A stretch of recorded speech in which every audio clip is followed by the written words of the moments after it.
The scream that tore through the frozen January air of Knights Ferry, California in 1881 made Randall James pull his horse to such an abrupt halt that the animal reared slightly, breath clouding in the bitter cold.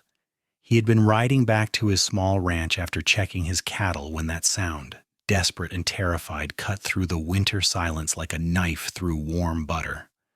Randall sat perfectly still for a moment, his gloved hands tight on the reins, listening. The landscape around him was harsh and unforgiving, the ground hard with frost, the trees bare and skeletal against the gray sky. Then it came again, fainter this time, a woman's voice calling for help. His heart hammered in his chest as he wheeled his horse around, trying to pinpoint the direction. The sound seemed to be coming from the old Henderson property, a place that had always given him an uneasy feeling. He urged his mount forward, the horse's hooves crunching over frozen earth as they galloped toward the source of the cries.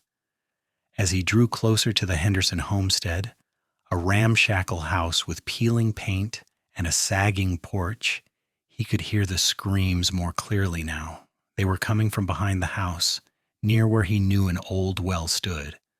Randall dismounted before his horse had fully stopped, his boots hitting the ground hard as he ran toward the back of the property. His breath came in white puffs, his heart racing not just from exertion but from a terrible urgency he could not name. When he rounded the corner of the house, he saw a man, tall and broad-shouldered, walking away from the well with deliberate, unhurried steps. The man's face was set in a grim expression, and he did not seem to notice Randall's approach at first. "Help! Please, somebody help me!" The woman's voice echoed up from the well, weak and desperate, and Randall's blood ran cold. "What in God's name is going on here?" Randall shouted, his hand instinctively moving to the revolver at his hip. The man, who Randall now recognized as Marcus Henderson, a cruel-faced farmer known for his temper and his heavy drinking, turned slowly. His eyes were cold and empty. "This is none of your concern, James. This is between me and my wife." "Your wife?" Randall's voice was incredulous, horrified. "You threw your wife down the well?" "She deserves it," Marcus said flatly, his words slightly slurred. Even from several feet away, Randall could smell the whiskey on him. "Woman won't learn her place, won't keep her mouth shut, won't give me a son. She is worthless, and I am done with her." Randall's jaw clenched so hard his teeth ached. He had heard rumors about Marcus Henderson's treatment of his young wife, whispers in town about bruises she tried to hide, about how she had stopped coming to church services or social gatherings. But this was beyond anything he could have imagined. "Move away from that well," Randall said, his voice low and dangerous. "Move away now, or I swear I will put a bullet in you." Marcus laughed, a harsh, bitter sound. "You would shoot a man over a woman, over my woman?" "I will shoot a man who tries to murder someone in cold blood," Randall replied, drawing his gun. "Now move." For a moment, Marcus seemed to consider fighting, his hand twitching toward his own weapon. But something in Randall's eyes must have convinced him that this was not a bluff. With a snarl of disgust, Marcus spat on the ground and began walking toward the house. "Keep the worthless creature, then. I am done with her anyway." Randall did not take his eyes off Marcus until the man disappeared into the house. Only then did he holster his gun and rush to the well. He peered over the edge, his heart in his throat. The well was deep, perhaps 20 feet, and at the bottom he could barely make out a figure in the dim light. A woman in a dark dress, her face pale and upturned toward the circle of gray sky above. "Hold on," he called down. "I'm going to get you out of there." "Please hurry," came the weak reply. "It is so cold. I cannot feel my feet." Randall looked around frantically. There was a rope attached to the well's pulley system used for drawing water, but it had been cut, the frayed end dangling uselessly. Marcus had planned this carefully, had made sure his wife could not climb out on her own. Rage burned in Randall's chest, but he forced it down. There was no time for anger now. He ran to his horse and retrieved his lasso, then returned to the well. "I am going to lower a rope down to you," he called. "Can you hold on? Can you tie it around yourself?" "I think so." The woman's voice was trembling. Whether from cold or fear or both, he could not tell. "My hands are numb, but I will try." Randall carefully lowered the rope, playing it out slowly until he heard her call that she had it. "There is a loop at the end," he instructed. "Put it under your arms and around your chest, then pull it tight. Can you do that?" There was a long pause, and Randall could hear small sounds of struggle from below. His hands gripped the rope tightly, his knuckles white. Finally, her voice came again. "It is done. I have it." "Hold on tight," Randall said. He braced his feet against the base of the well and began to pull. The woman was not heavy, but hauling her up from such a depth while maintaining his balance was harder than he had anticipated. His muscles strained, his shoulders burning with the effort. He pulled hand over hand, slowly, steadily, never letting the rope slip even an inch. It felt like an eternity, but finally, he saw her hands appear at the top of the well, grasping at the stone edge. He quickly secured the rope around a post and reached down, grabbing her wrists and pulling her up and over the edge. She collapsed onto the frozen ground, gasping and shaking violently. Randall dropped to his knees beside her, quickly untying the rope from around her chest. Now that he could see her clearly, his breath caught. She was young, probably no more than 22 or 23, with long dark hair that had come loose from its pins and tumbled around her shoulders. Her face was beautiful despite the pallor of cold and fear, with delicate features and large eyes that were currently wide with shock. Her dress was torn and muddy, and she was shaking so hard her teeth chattered audibly. "We need to get you warm," Randall said urgently. "Can you stand?" She tried, but her legs would not hold her. Without hesitation, Randall scooped her into his arms. She weighed almost nothing, and he could feel how cold she was even through his coat. "My horse is just over there. I am going to take you somewhere safe." "Not the house," she whispered urgently, her fingers clutching at his jacket. "Please, not back in that house." "Never," Randall promised grimly. "You are never going back there." He carried her to his horse and carefully mounted, settling her in front of him and wrapping his coat around her as best he could. She was still shaking violently, and he knew he needed to get her warm soon, or she would be in serious danger. His own ranch was closer than town, and the idea of taking her to the boarding house or the doctor's office where people would ask questions and gossip would spread made him uneasy. She needed help now, not after a long ride and a series of explanations. "I am taking you to my place," he said. "It is not far. We will get you warm and dry, and then we will figure out what to do next." She did not respond, just pressed closer to him, seeking his warmth. Randall urged his horse into a careful canter, holding the woman securely against his chest. He could feel her heart beating rapidly like a frightened bird. Anger at Marcus Henderson burned hot in his chest, but underneath it was something else, something he could not quite name. A fierce protectiveness, a need to keep this woman safe that went beyond simple human decency. The ride to his ranch took about 20 minutes, and by the time they arrived, the woman had stopped shaking quite so violently, though she was still dangerously cold. Randall's ranch was modest but well kept, a small wooden house with a barn and a corral for his horses. He carried her inside, kicking the door shut behind him, and set her down gently in the chair nearest the fireplace. "I need to get the fire built up," he said, already moving to add more wood to the dying embers. Within minutes, flames were crackling cheerfully, sending warmth into the small room. Randall grabbed a thick quilt from his bed and wrapped it around the woman's shoulders, then knelt in front of her, chafing her hands between his own. "What is your name?" he asked gently. "Violet," she whispered. "Violet Thompson. That was my name before I married him." Her voice broke on the last word, and tears began to stream down her face. "He tried to kill me. My own husband tried to kill me." "You are safe now," Randall said firmly. "He cannot hurt you here." Violet looked up at him, really seeing him for the first time. His face was strong and honest, with clear blue eyes and sandy brown hair that was slightly too long. He was perhaps 27 or 28, she guessed, with the weathered look of a man who spent his days outdoors. There was kindness in his face, but also strength, and she felt something in her chest loosen slightly. "Why did you help me?" she asked, and most men would say it was not their business, that a man and his wife should work out their own problems.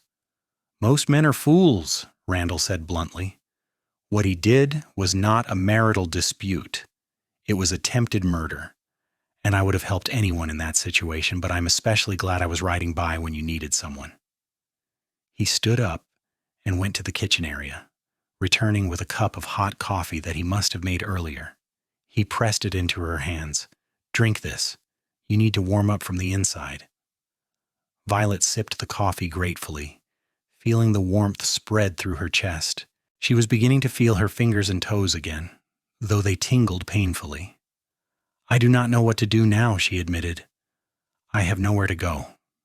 My parents are dead, and I have no other family.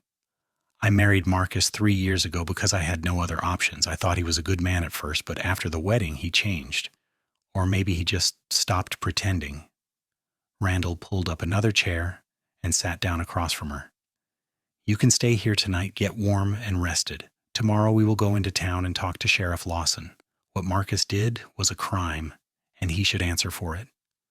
Violet shook her head rapidly, fear flashing in her eyes. "The sheriff will not care. Marcus drinks with him every Saturday. They are friends, and even if he did care, what could he do? Marcus is my husband. He has rights over me." "Not the right to murder you," Randall said hotly. "That is not how it works." "Is it not?" Violet's voice was bitter. "I have no money of my own, no property, no legal standing apart from him. If I leave him, where will I go? What will I do? And he will come after me. I know he will. He is not the kind of man who lets go of what he thinks belongs to him." Randall was silent for a long moment, his jaw working as he thought. She was right, he knew. The law was not on her side, not really. A man was expected to control his wife, and while outright murder might be frowned upon, the authorities were often reluctant to interfere in domestic matters. And if Marcus and the sheriff were friends, it would be even harder to get justice. "Then we will figure something else out," he said finally. "But you are not going back to him. That much I promise you." Violet looked at him. This stranger who had risked his own safety to save her, who was now offering her protection without asking for anything in return.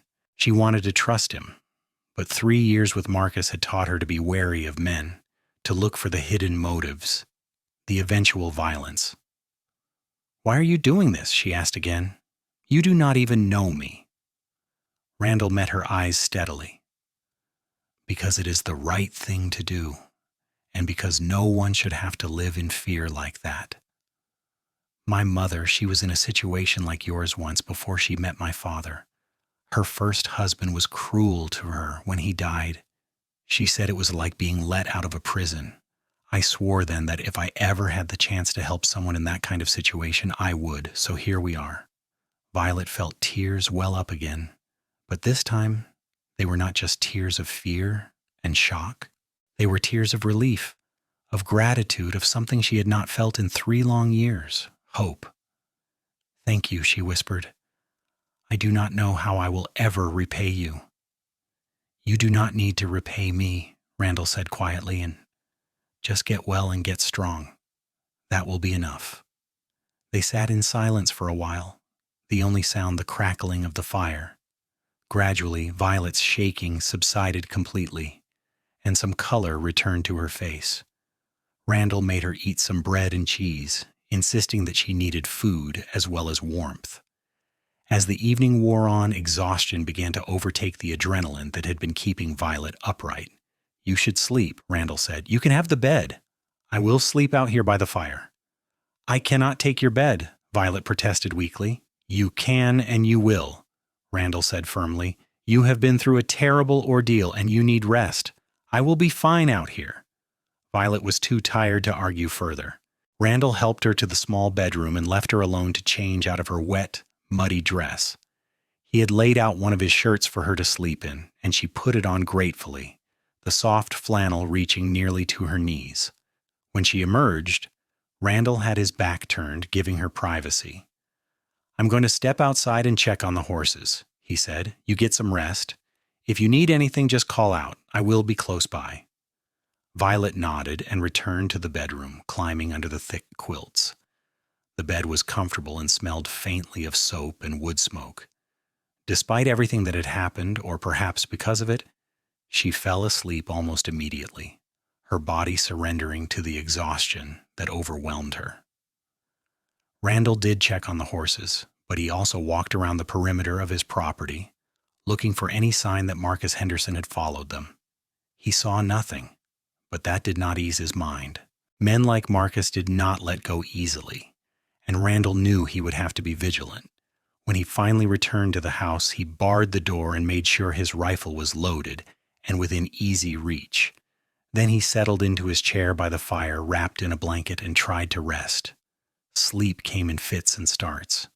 Every creak of the house, every sound from outside brought him instantly alert. But the night passed without incident, and when dawn broke, painting the sky in shades of pink and gold, Violet emerged from the bedroom still wearing his shirt, her hair loose around her shoulders. "Good morning," Randall said, standing up. "How are you feeling?" "Better," Violet admitted. "Warmer, at least, and rested, which I did not expect." She paused, then added, "I'd forgotten what it felt like to sleep without being afraid." Randall's expression darkened, but he said nothing. Instead, he busied himself making breakfast, frying eggs and bacon and making fresh coffee. They ate together at the small table, and Randall found himself watching Violet when he thought she was not looking. In the morning light, with her face no longer tight with cold and fear, she was even more beautiful than he had first thought. But it was more than that. There was a strength in her, a resilience that had survived 3 years of abuse and an attempt on her life. "What will you do?" Violet asked, breaking into his thoughts. "I mean, what should I do? I cannot stay here forever, though you have been incredibly kind." "Why can you not stay here?" Randall asked. The words came out before he had really thought them through, and he felt his face heat slightly. "I mean, just until we figure out a better solution. I have the space, and you need somewhere safe. Marcus will not think to look for you here, at least not right away, and even if he does, he'll find that I'm not so easy to intimidate." Violet bit her lip, considering. "People will talk. If anyone finds out I'm staying here with you unmarried, my reputation will be ruined." "Your reputation?" Randall said incredulously. "Violet, your husband just tried to kill you. I think we can worry about your reputation later." Despite everything, Violet felt a small smile tug at her lips. It was the first time she had smiled in longer than she could remember, and it felt strange, like using a muscle that had atrophied from disuse. "You are right," she said. "I suppose it does not matter much now. I have nowhere else to go, and I trust you.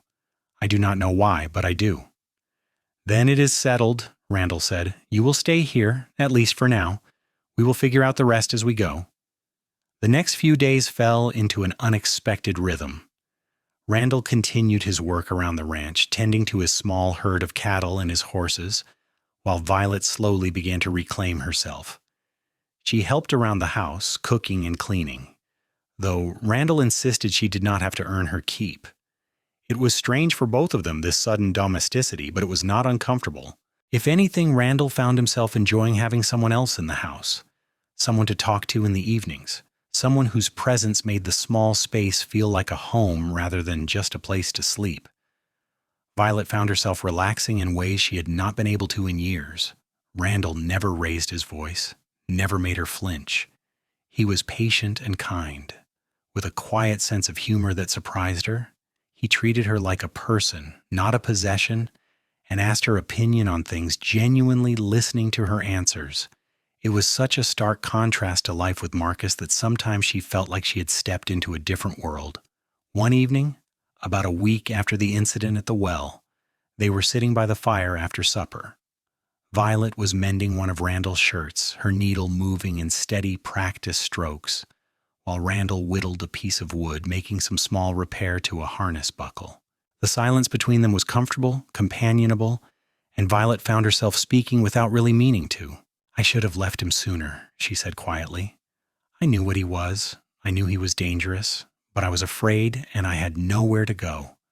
I kept thinking maybe it would get better. Maybe if I just tried harder to be a good wife, he would stop hurting me. But it only got worse." Randall set down his knife and looked at her. "None of what happened to you was your fault. You understand that, do not you? Marcus is responsible for his own actions. You did not make him do anything." "I know that in my head," Violet said, "but in my heart I still feel like I failed somehow. Like I should have seen what he was before I married him." "He fooled you," Randall said simply. "Men like that are good at hiding their true nature until it is too late. You were not the first woman to be deceived by someone like him, and you will not be the last. But you survived, Violet. You are strong enough to survive him, and that is what matters now." Violet set down her mending and looked at Randall. Really looked at him. "You are a good man, Randall James. I do not think you know how rare that is." Randall felt heat creep up his neck. "I am just an ordinary man doing what anyone should do." "No," Violet said firmly. "You are not ordinary at all." Their eyes met, and something passed between them, something neither of them was quite ready to name. The moment stretched, and then Randall cleared his throat and picked up his knife again, and Violet returned to her mending. But something had shifted, some invisible line had been crossed, and both of them felt it. 2 weeks after Violet's arrival, Randall had to go into town for supplies. Violet was nervous about being left alone, but Randall assured her that the ranch was safe and that he would be back before nightfall. He gave her his spare pistol and showed her how to use it, though he did not really think Marcus would come while Randall was away. Marcus was a coward at heart, the kind who only showed bravery when he had all the advantages. In town, Randall went to the general store first, getting the things he needed. The owner, an older woman named Mrs. Patterson, eyed him curiously as she tallied up his purchases. "Buying a lot of provisions, Randall. You expecting company?" "Just stocking up for the rest of winter," Randall said neutrally. "I heard a strange story the other day," Mrs. Patterson continued, her eyes sharp. "Marcus Henderson came into town saying his wife ran off, left him without a word. Can you imagine? After 3 years of marriage, just up and leaving." Randall kept his expression carefully blank. "That is strange, but maybe she had her reasons." "Marcus seemed pretty angry about it," Mrs. Patterson said. "He was asking around, wanting to know if anyone had seen her. Said if he found out anyone was hiding her, there would be trouble." "Marcus Henderson is full of hot air," Randall said. "I would not pay him much mind." "Maybe," Mrs. Patterson said thoughtfully, "but he was mighty worked up. Be careful, Randall. Marcus has a mean streak in him when he has been drinking, and lately he has been drinking more than usual." "I will keep that in mind," Randall said, taking his supplies. "Thank you, Mrs. Patterson." As he walked out of the store, he nearly ran into Sheriff Lawson, a heavy-set man with a bristling mustache and a perpetually skeptical expression. "Afternoon, James," the sheriff said. "Heard you have been keeping to yourself lately." "Just working the ranch," Randall said. "Winter is a busy time." "Marcus Henderson says someone might have seen his wife after she ran off," Sheriff Lawson said, watching Randall carefully. "You would not know anything about that, would you?" "Why would I know anything about Marcus Henderson's wife?" Randall asked evenly. "No reason," the sheriff said, but his eyes were hard. "Just that your place is not too far from his and you ride that way sometimes. If you did happen to see her, you would tell me, would you not? Help a man find his missing wife?" "If I saw a woman in trouble, I would help her," Randall said. "That is what any decent person would do." The sheriff's face darkened. "Henderson is worried about his wife. He has a right to know where she is." "Does he?" Randall asked quietly. "Even if she does not want to be found? Even if she had good reason to leave?" "A wife's place is with her husband," the sheriff said flatly. "That is the law and the way of things." "The way of things is changing," Randall said. And the law should protect people from harm, not force them back into dangerous situations. You are talking mighty bold, James, the sheriff said, his hand resting on his gun belt. I would be careful if I were you. Do not go sticking your nose where it does not belong. I will stick my nose wherever I damn well please, Randall said. Good day, Sheriff. He walked away before the conversation could escalate further, his heart pounding. So Marcus had been in town looking for Violet, and he had the sheriff on his side. That complicated things considerably. Randall loaded his supplies onto his horse and headed back to the ranch, his mind racing. When he arrived home, Violet met him at the door, relief evident on her face. You were gone so long, I was starting to worry. I ran into the sheriff, Randall said, carrying the supplies inside. Marcus has been in town saying you ran off. He is looking for you. The color drained from Violet's face. He will find me. He always finds a way to get what he wants. Not this time, Randall said firmly. He took her hands in his, looking into her eyes. Violet, I need you to trust me. I will not let him hurt you again. Do you believe me? Violet searched his face, and then slowly she nodded. I believe you. Over the next few weeks, an uneasy watchfulness settled over the ranch. Randall kept his rifle close and made sure all the doors and windows were secured at night. Violet tried to go about her daily activities, but the fear that Marcus would appear at any moment was a constant weight on her shoulders. But as the days passed and Marcus did not come, something else began to grow between Randall and Violet. It started with small things. The way Randall's eyes would seek her out when he came in from working. The way Violet would have coffee ready for him, made just the way he liked it. It was in the way they talked late into the evenings, sharing stories of their pasts, their hopes, their dreams. It was in the comfortable silences that fell between them, the ones where words were not necessary. Randall found himself thinking about Violet constantly, not just worrying about her safety, though that was always present, but thinking about her smile, the sound of her laugh when he managed to coax it out of her, the way she hummed softly to herself when she cooked. He found himself imagining a future where she stayed, not because she had nowhere else to go, but because she wanted to be there with him. Violet felt the same pull. She had never expected to trust a man again, let alone care for one. But Randall was different from anyone she had ever known. He was strong but gentle, protective but respectful. He made her feel safe in a way she had never felt before, and more than that, he made her feel valued. When he looked at her, she did not see possession or ownership in his eyes. She saw admiration, respect, and something else, something that made her heart beat faster. One evening in late February, as they sat by the fire, Violet found the courage to speak what had been on her mind for days. Randall, can I ask you something? Of course, he said, setting aside the book he had been reading. Why have you never married? She asked. A man like you with a good ranch and a kind heart. I would think women would be lining up. Randall smiled slightly. I have been asked that before. The truth is, I never found anyone I wanted to share my life with. I saw too many marriages that were just arrangements, partnerships without real affection.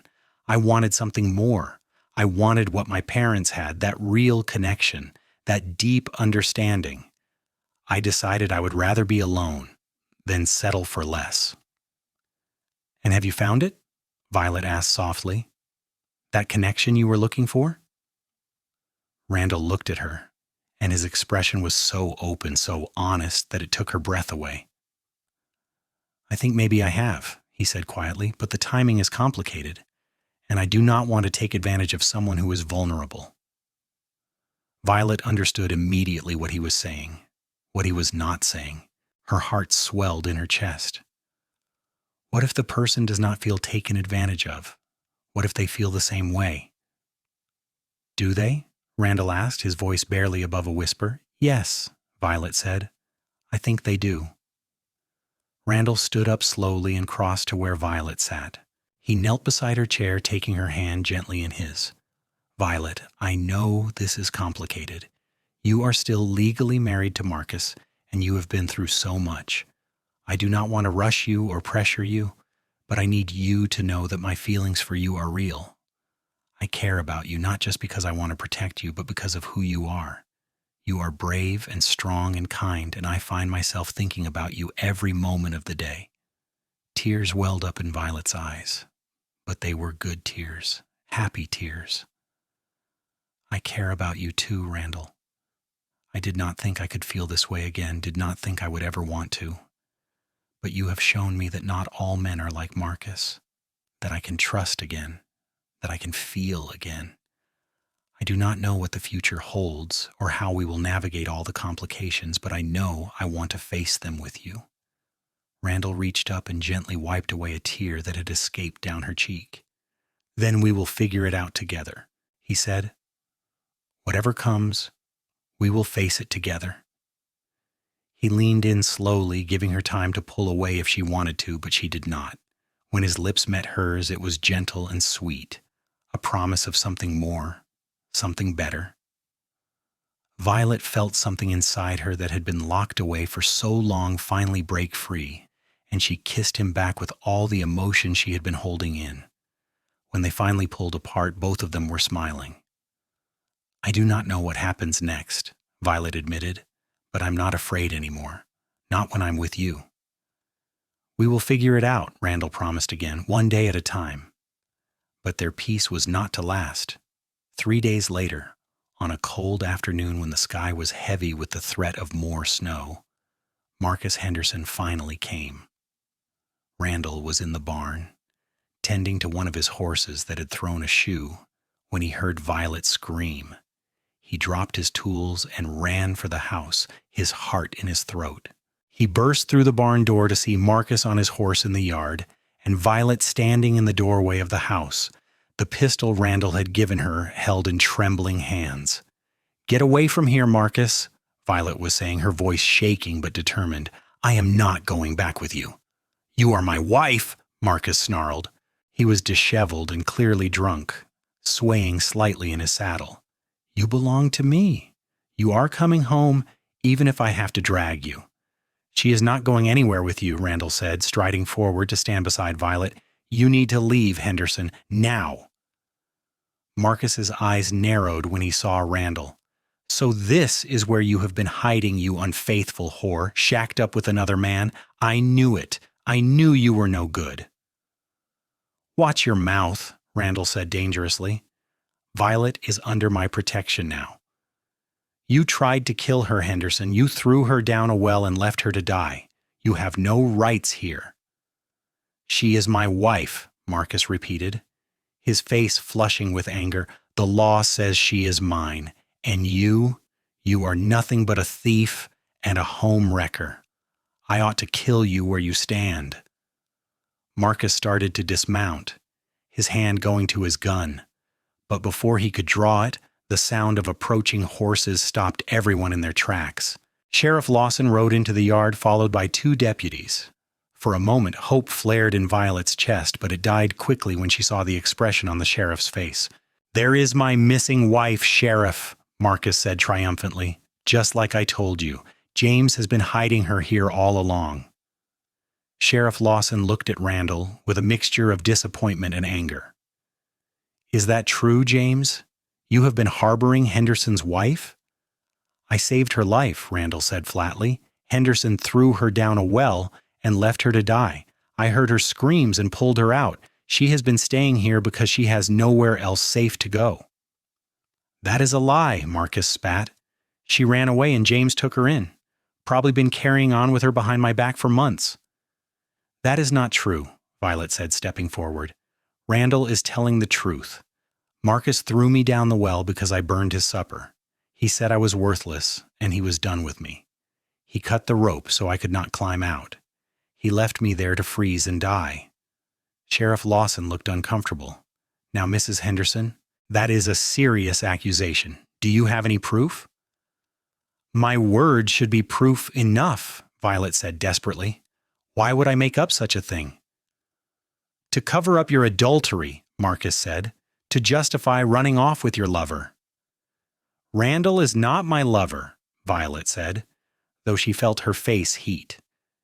"He is my rescuer. He saved my life and asked for nothing in return."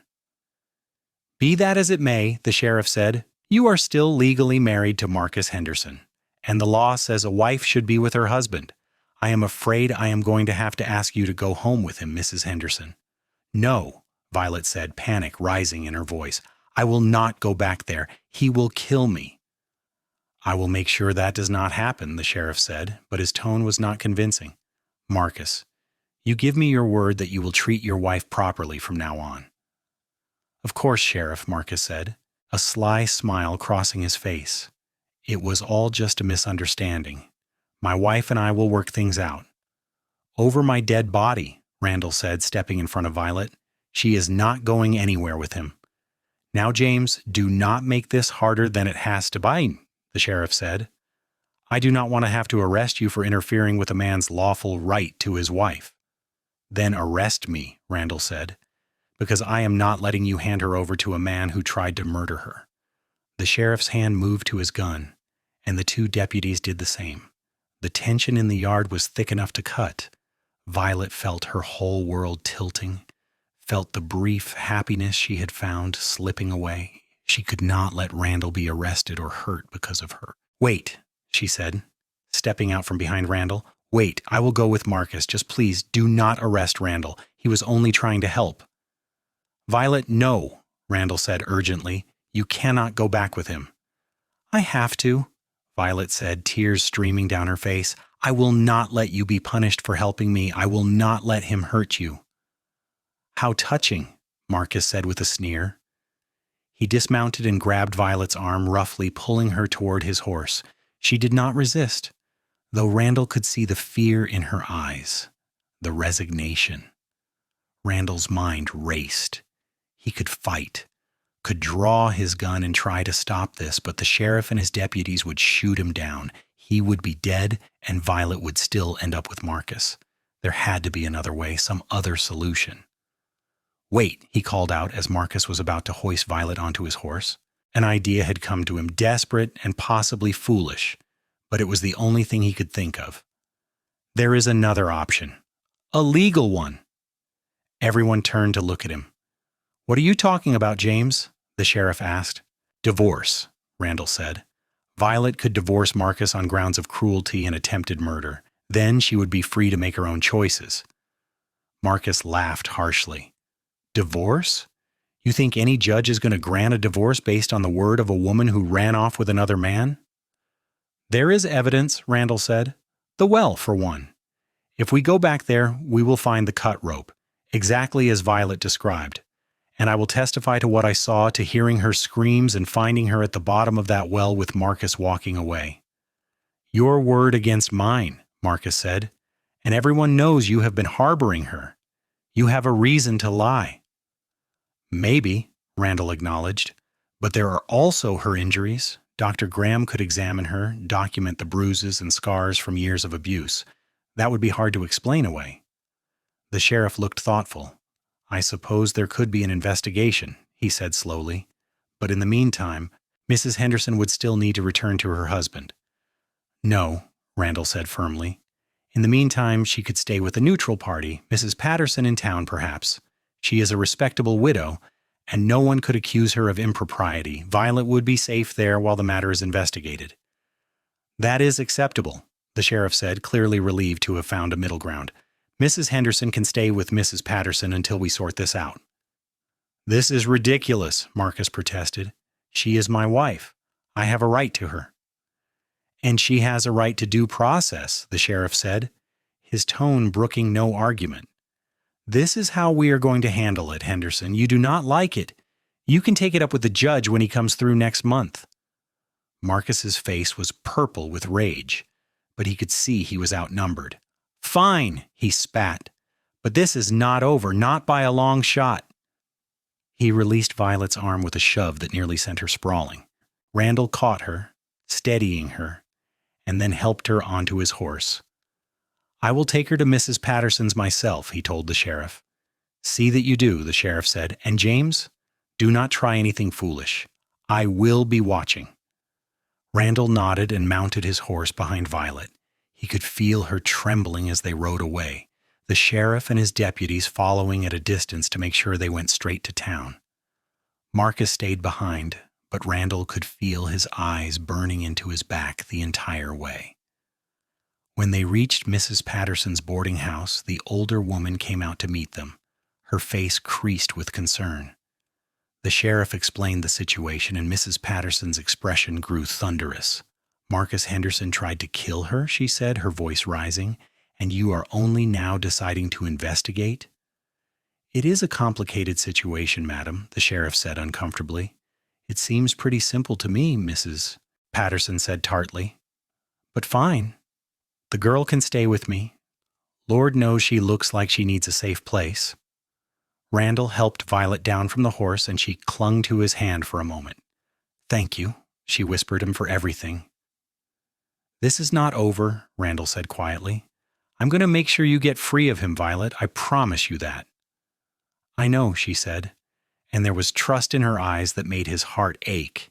He wanted to kiss her, to hold her, to promise her that everything would be all right. But the sheriff was watching, and Mrs. Patterson was waiting, and there were already enough rumors flying around, so he just squeezed her hand once more and then let her go, watching as Mrs. Patterson ushered her inside. The next few weeks were some of the hardest of Randall's life. He threw himself into gathering evidence, riding back to the Henderson property and documenting the cut rope in the well, the depth of the drop, everything that would support Violet's story. He talked to neighbors, finding several who admitted they had heard screams coming from the Henderson house on multiple occasions, though none had intervened. He convinced Dr. Graham to examine Violet, and the doctor's report documented extensive scarring and bruising consistent with long-term physical abuse. Randall visited Violet at Mrs. Patterson's as often as was proper, sometimes just sitting with her in the parlor under Mrs. Patterson's watchful eye, talking about nothing and everything. Those visits sustained him, kept him going when the frustration and anger threatened to overwhelm him. Violet, for her part, found strength she did not know she had. With Mrs. Patterson's support and Randall's steady presence, she began to believe that maybe, just maybe, she could escape Marcus for good. She told her story to anyone who would listen, no longer hiding the truth of what her marriage had been like. Some people were sympathetic, others judgmental, but she no longer cared what people thought. She was fighting for her life, for her future, and their opinions did not matter. When the circuit judge finally arrived in Knight's Ferry in early April, a hearing was convened. The small courthouse was packed with townspeople, all eager to witness the drama. Marcus sat on one side with a lawyer he had hired, looking smug and confident. Violet sat on the other side with Randall beside her, though he was not her lawyer, just her support. The judge, a stern-faced man named Whitmore, listened as both sides presented their cases. Marcus's lawyer painted Violet as an unfaithful wife who had abandoned her husband for another man and was now making up lies to justify her behavior. He pointed to the fact that she had been living at Randall's ranch as evidence of adultery. But when it was Violet's turn, she spoke clearly and calmly, describing years of abuse, the escalating violence, and finally the attempt on her life. Randall testified to what he had seen and heard, and Dr. Graham presented his medical findings. Several neighbors reluctantly admitted to hearing things that suggested all was not well in the Henderson household. The judge asked Marcus directly about the incident at the well. Marcus denied it, claiming Violet had fallen in accidentally, and he had been on his way to get help when Randall arrived. But when asked why the rope had been cut, he had no good answer. When asked why he had not reported his wife's disappearance to the sheriff for several days after it happened, he fumbled and said he thought she had just gone to visit friends. "What friends?" the judge asked. "You said yourself she never left the house." Marcus had no answer for that either. After hearing all the evidence, Judge Whitmore retired to consider his decision. The wait seemed endless, but finally he returned. "I have heard enough," he said.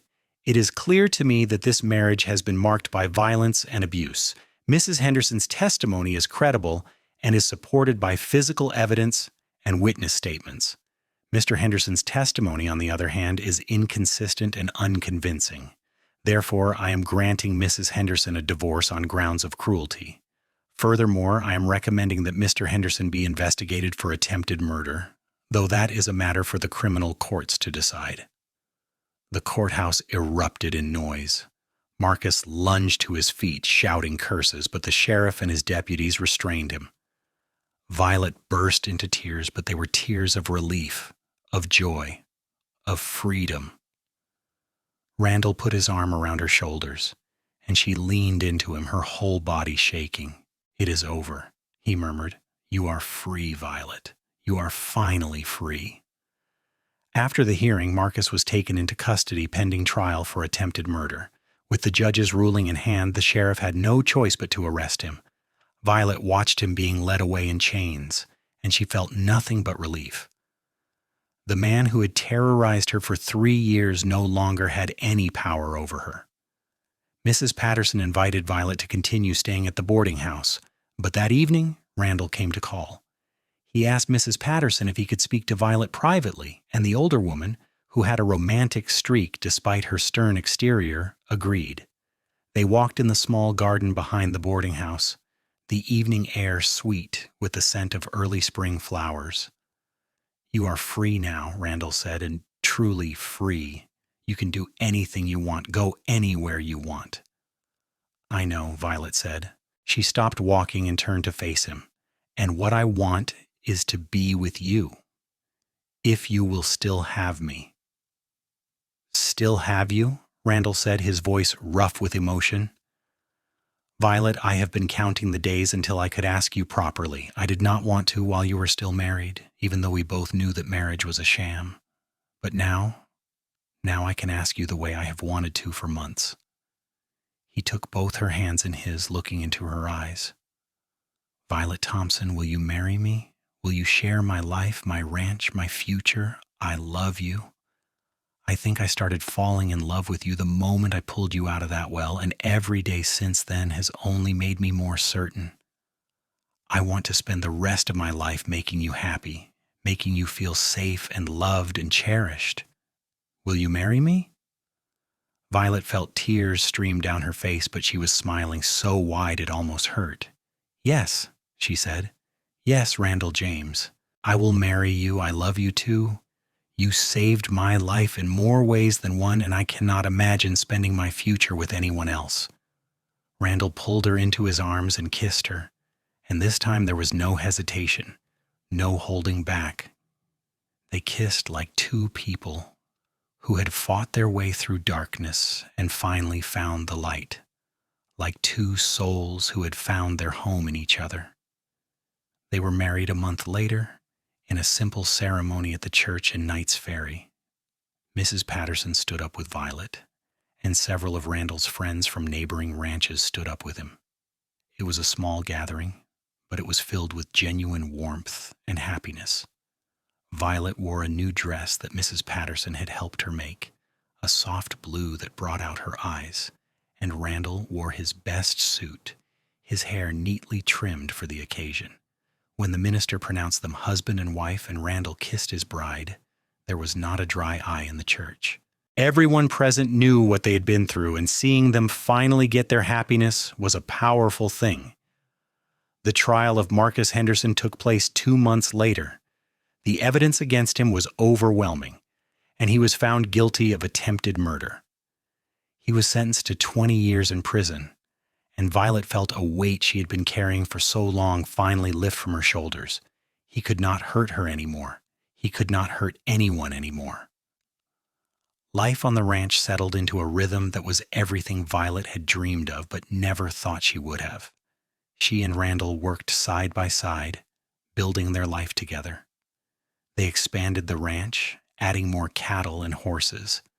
Violet started a small garden and began selling vegetables and preserves in town, contributing to their income and building her own sense of independence. But more than the work, it was the small moments that made their life together special. It was the way Randall would come in from a long day of work and sweep her into his arms, dancing her around the kitchen for no reason other than he was happy to see her. It was the way they would sit on the porch in the evenings, watching the sunset and talking about their dreams. It was the way he never failed to tell her he loved her every single day, sometimes multiple times, as if he needed her to know it always. For Violet, it was learning to trust again, learning to love again, learning that not all men were like Marcus. It was discovering her own strength and independence, and knowing that Randall supported and encouraged that rather than feeling threatened by it. It was the freedom to be herself, to speak her mind, to laugh and cry and simply be without fear. A year after their wedding, Violet discovered she was pregnant. She was terrified at first, remembering Marcus's cruel words about how she could not give him a son, how she was worthless. But Randall's reaction erased those fears. He was overjoyed, tender, and protective without being overbearing. He made sure she had everything she needed, that she was not working too hard, that she was healthy and happy. Their son was born in the spring of 1883, a healthy baby boy with his father's blue eyes and his mother's dark hair. They named him Matthew, which meant gift of God, because that is what he was to both of them. Randall was a devoted father, involved in every aspect of his son's care in a way that surprised some of the more traditional folks in town, but delighted Violet. 2 years later, they had a daughter, whom they named Grace. She had her mother's delicate features and her father's sunny disposition. Randall doted on both his children equally, teaching Matthew to ride and work the ranch while also braiding Grace's hair and playing tea party with her. The ranch prospered, and so did the James family. Violet became known in the community not as the woman who had been thrown down a well, but as Randall James's capable wife, a skilled gardener and cook, a devoted mother, and a woman of strength and grace. She made friends in town, real friends who valued her for who she was. Years passed, and the children grew. Matthew became a strong young man who loved the ranch as much as his father did. Grace grew into a spirited young woman with a talent for horses and a stubborn streak that reminded everyone of her mother. They had good lives, full of love and laughter and hard work. Randall and Violet grew old together, their love deepening with each passing year. They faced challenges, as all couples do, but they faced them together with honesty and communication and a commitment to each other that never wavered. They watched their children marry and have children of their own, and they took joy in being grandparents. On their 25th wedding anniversary, Randall and Violet sat on the porch of their ranch house, watching the sun set over the land they had built together. Their hair was grayer now, their faces lined with the years. But when they looked at each other, they saw the same people they had been on that winter day so long ago when their lives had first intertwined. "Do you ever think about that day?" Violet asked quietly. "The day you pulled me out of the well?" "Sometimes," Randall admitted. "I think about how different both our lives might have been if I had ridden a different route that day, if I had not heard you scream, if I had decided it was not my business to interfere." "I think about that too," Violet said. She took his hand, lacing her fingers through his. "I think about how I was ready to give up down there in that well. It was so cold, and I was so afraid. I thought I was going to die. And then I heard your voice, and I had hope again." "You saved me too, you know," Randall said. "My life was fine before you, but it was not full. You and the children, this life we have built, that is what makes everything worthwhile." Violet leaned her head on his shoulder. "We have been blessed," she said. "Even with everything we went through, all the hardship and fear, it led us here, and I would not change a thing." "Neither would I," Randall said. He kissed the top of her head. "I love you, Violet James. I have loved you for 25 years, and I will love you for whatever time we have left." "And I love you," Violet said. "My rescuer, my partner, my best friend, my husband. I love you more than words can express." They sat there as the sun dipped below the horizon, painting the sky in brilliant shades of orange and pink and purple. Around them, their ranch buzzed with quiet activity. Matthew was closing up the barn for the night, and they could hear Grace's laughter drifting from the house where she was helping her mother prepare supper. Grandchildren played in the yard, their shouts of joy carrying on the evening breeze. It was a perfect moment, the kind that makes all the struggles worthwhile. It was the life that neither Randall nor Violet had imagined possible on that cold winter day in 1881, but it was the life they had built together through courage and determination and love. As the stars began to appear in the darkening sky, Randall and Violet went inside to join their family. The house was warm and bright, filled with the sounds and smells of home. They sat down to dinner with their children and grandchildren, saying grace and giving thanks for all they had. That night, as they lay in bed together, Violet curled into Randall's arms the way she had done every night for 25 years. "Thank you," she whispered, "for everything, for saving me, for loving me, for giving me this beautiful life." "Thank you," Randall whispered back, "for choosing me, for trusting me, for making me the happiest man alive." They fell asleep like that, wrapped in each other's arms, secure in the knowledge that whatever tomorrow brought, they would face it together. Their love story, which had begun in such darkness and terror, had become a testament to the power of courage, compassion, and commitment. They had overcome every obstacle, survived every challenge, and built something beautiful and lasting. The years continued to pass, gentle and full. Randall and Violet watched their grandchildren grow and eventually saw great-grandchildren born. The ranch remained in the family, passed from Matthew to his children, a legacy of hard work and love. Knight's Ferry grew and changed around them, but some things remained constant. The James family was known for their integrity, their kindness, and the obvious affection between the patriarch and matriarch. Even in their later years, Randall and Violet could often be found sitting on their porch, holding hands and watching the world go by. They told their grandchildren and great-grandchildren stories of the old days, of how the West had been wild and dangerous, but also full of opportunity and hope. And sometimes when the children were old enough to understand, they would tell the story of how they met, of the winter day when a scream from a well changed two lives forever. The children would listen with wide eyes, amazed that their gentle, loving grandparents had once been part of such a dramatic and terrible event.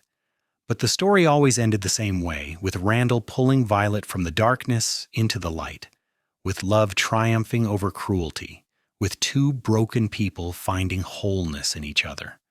When Randall finally passed away peacefully in his sleep at the age of 79, Violet held his hand and whispered her love one last time. She mourned him deeply, but she did not despair. They had had more than 50 years together, years filled with more happiness than she had ever thought possible. She had been loved completely, and she had loved in return, and that was more than many people ever got. Violet lived another 5 years, surrounded by her children, grandchildren, and great-grandchildren. She spent her days in the garden she loved, sharing stories and wisdom with the younger generations. She never remarried, never even considered it. Randall had been her one true love, and she was content to wait until she could be with him again.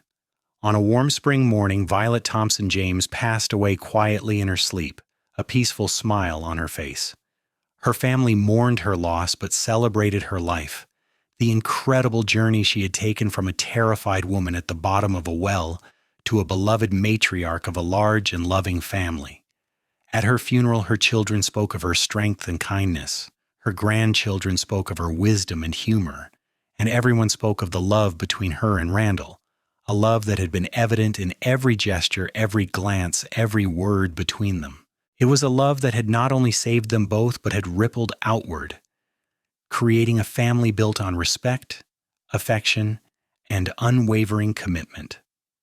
Violet was buried next to Randall on a hill overlooking their ranch, the land they had loved and nurtured for so many years. Their graves were simple, marked with modest headstones that bore their names and the dates of their births and deaths, but to those who knew them, those stones represented so much more. They represented triumph over adversity, hope in the face of despair, and the transformative power of true love. The ranch continued to thrive under the care of their descendants, and the story of Randall and Violet was passed down through generations. It became a family legend, a reminder that even in the darkest moments when all seems lost, there is always the possibility of rescue, of redemption, of love. It was a story that taught the importance of standing up for what is right, even when it is difficult or dangerous. It was a story that showed how two people, scarred by life, could heal each other and build something beautiful together.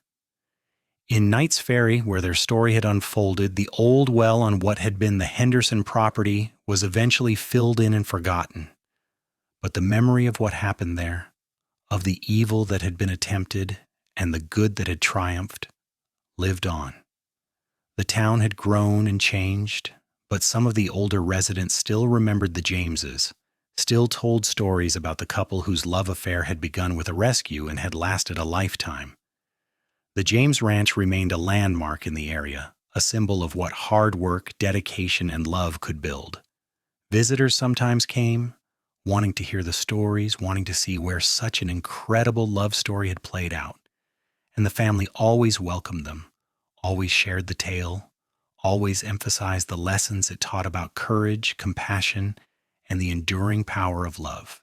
As the 20th century dawned and the Wild West became a thing of the past, as cars replaced horses and electricity lit homes that had once known only lamplight, the story of Randall and Violet James remained relevant.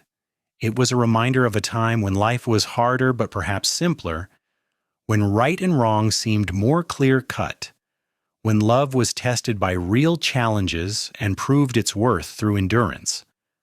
The legacy of Randall and Violet James was not just the land they had cultivated or the family they had raised, it was the example they had set, the proof that love could overcome anything, that kindness and courage could change lives, and that sometimes the darkest moments could lead to the brightest futures. Their story, which had begun with a scream from a well on a cold winter day, had become a testament to the best of what humans could be when they chose compassion over cruelty, love over hate, and hope over despair. And so their story lived on, told and retold, inspiring each new generation to believe in the possibility of true love, to stand up against injustice, and to never give up hope, no matter how dark the well might seem. Because if Violet Thompson could survive being thrown down a well in winter and find not just survival but a love that would last a lifetime, then anything was possible. If Randall James could hear a scream and choose to help, changing two lives forever, then every act of kindness mattered. In the end, that was the true legacy of Randall and Violet James. Not just their love for each other, though that was profound and beautiful, but the ripple effect of that love, the way it spread through their family and their community, teaching generations about the transformative power of choosing good, of choosing love, of choosing to help when someone is in need. Their story was proof that even in the wild, harsh landscape of the Old West, gentleness could thrive, love could flourish, and two damaged souls could find wholeness in each other. The James family continued to honor their memory, keeping their graves tended and their story alive. And every year on the anniversary of the day Randall had pulled Violet from the well, the family would gather at those graves on the hill, looking out over the ranch, and they would tell the story one more time. They would remember the courage it took for Violet to survive, the compassion that drove Randall to rescue her, and the love that had bloomed between them despite every obstacle. It was a story worth remembering, worth retelling, worth preserving.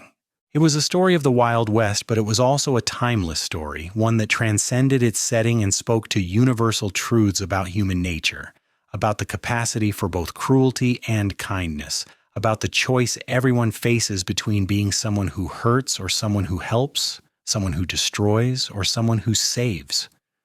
Randall James had chosen to save, and in doing so, he had saved not just Violet's life, but his own in a way, finding purpose and love and a future brighter than he had ever imagined. Violet Thompson had chosen to survive, to fight, to trust again despite every reason not to, and in doing so, she had found not just safety but joy, not just escape but a true home. Their story, which had begun in the depths of a cold winter well, had risen into the light and stayed there, a beacon of hope and love that shone down through the years, illuminating the path for all who came after. And that, perhaps more than anything else, was the true measure of their lives and their love. Not just what they built together, but what they inspired in others.